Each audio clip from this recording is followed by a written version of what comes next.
The movie centers around a family of 5, the Selinsky family. The father, Wayne, is an inventor who invents household things that help his family work efficiently. In the opening scene, we see an automated mailbox that receives the daily newspaper. The family dog runs to the box every morning and picks a bone attached to it. Because of it, the newspaper drops below, and he brings it back to his master. Even the neighbors are amazed by the innovation. Other than that, Wayne has made a helmet for himself that helps him shave, a sound system that helps his wife call the children when breakfast is ready, and many other inventions similar to those. One day, Wayne's wife Diane is flying to another state to see off her eldest daughter Amy to college. She will be gone for a few days and wants her husband to take good care of their middle child, Nick, and the youngest, Adam. After she leaves, Wayne rushes to his job and is late, as usual. He works at Sterling Labs of Innovation. His project partner, Dr. Charles, is not fond of Wayne because he is better than him. Hence, the doctor tries to exclude Wayne from the experiments as much as possible.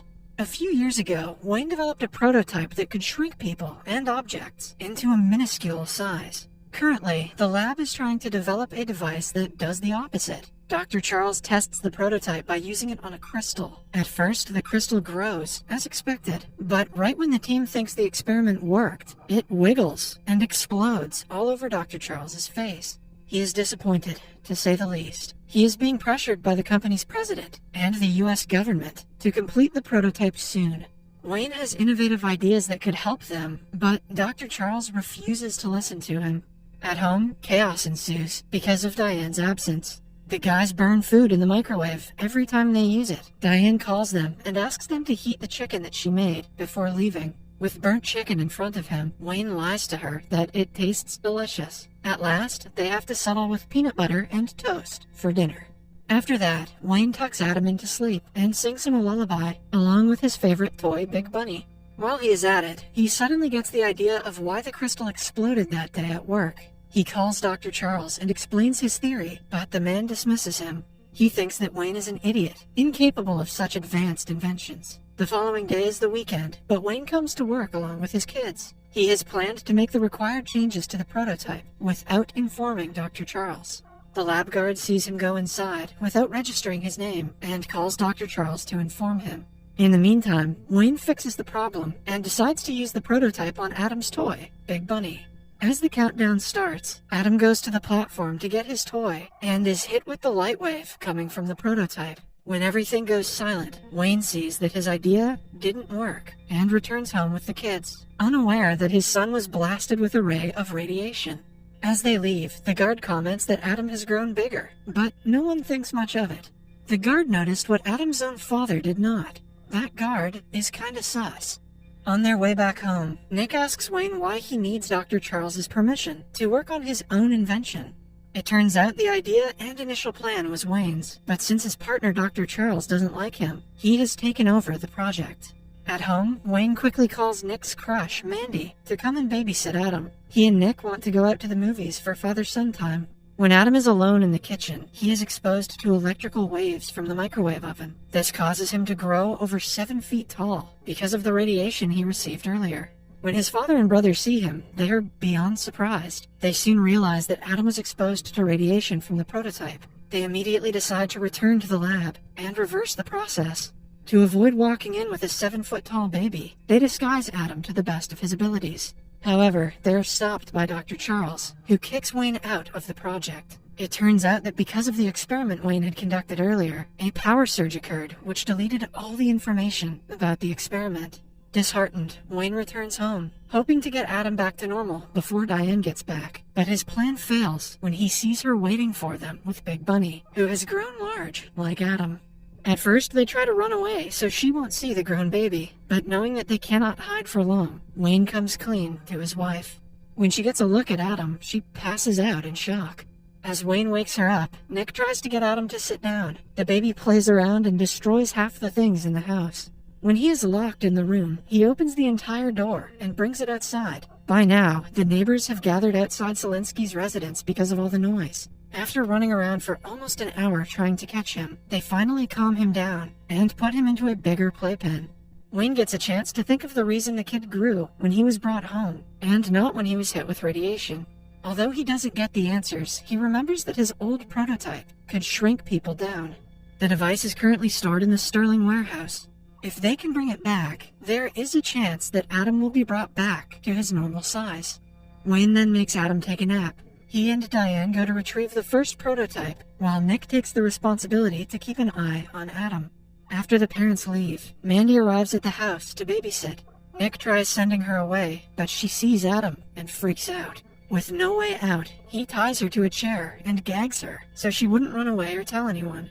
In the meantime, the parents arrive at the warehouse that has hundreds of crates. They look around and finally find the prototype they are looking for. Back in the house, Nick tries explaining everything to Mandy. Adam is watching the TV in the other room. The radiation from the TV makes him get even taller. He runs away from the house. Nick and Mandy run outside to look for him, while Adam wreaks havoc in the neighborhood. He is sitting in the middle of the street with his bunny, while a crowd watches. Dr. Charles also sees this and realizes why Wayne was in the lab on the weekend. Wayne and Diane are on their way back home. Diane is driving, while Wayne is fixing his old prototype in the back of the car. They are followed by two policemen for speeding. Wayne uses the prototype on them and shrinks the two. Wayne probably just murdered those police. This has escalated quickly. Before escaping, he turns them back to their normal size, leaving them amazed. Oh, never mind. Dr. Charles takes the responsibility to handle the situation with Adam. He wants to use the chaos that Adam has caused to drive the president against Wayne. He has already sent Adam to the lab to get tested when his parents return. On their way to the lab, Adam gets struck with a bigger wave of radiation because of the electric cables. This grows his size even more, and he escapes from the van. The president of Sterling Lab, Clifford, finally arrives at the Selinsky residence. Dr. Charles tells him that everything was Wayne's fault, but the president is impressed by Wayne for doing what the other scientists couldn't. He fires Dr. Charles for not being a team worker and helps Wayne. A policeman informs them of Adam's escape, and they run to save him. Meanwhile, Dr. Charles calls a board member of Sterling's lab, named Terrence, who agrees to help them get his position back. On their way to get Adam, Clifford and Wayne come to realize that he is growing in size because of electromagnetic flux. Since Adam is making his way to Las Vegas, he is going to grow even bigger because of the neon signs. Dr. Charles meets Terrence, who brings him back to the team using his authority as a board member. Dr. Charles wants to use the military to stop the havoc. Everyone finally makes it to the highway that Adam is on. They are shocked to see that he has grown into a giant. For the shrinking prototype to work, the kid has to hold still for 12 seconds, which the parents think is impossible. He comes closer to them, revealing that Nick and Mandy are inside his pockets. Just then, Wayne comes up with an idea. He calls the police to bring Big Bunny to Adam. A helicopter brings the toy to the kid as Wayne sings a lullaby. The plan works, and Adam is about to sleep when Wayne mentions he has to take a nap. Adam, who has always hated the word nap, refuses to sleep after that.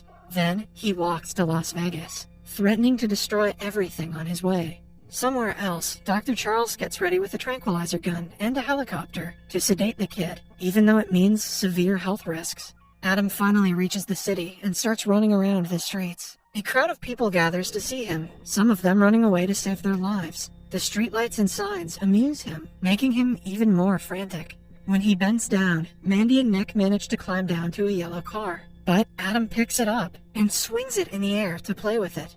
He places them on a billboard, where they hang dangerously. As the crowd watches, holding its breath, he finally puts the car inside his pockets, not harming his brother and Mandy in any way. Following that, Wayne gets another one of his great ideas. He knows that Adam likes ice cream more than anything in his life. Hence, he plans to lure him into a secluded highway using an ice cream truck. The plan works, and Adam chases behind the truck. However, he closes on it quickly, and the driver has to stop to save his life. Then, Dr. Charles arrives at the scene on a helicopter with a tranquilizer gun. He misses the first shot, while the second one lands on a guitar the kid is holding. It hurts Adam, and he begins to cry.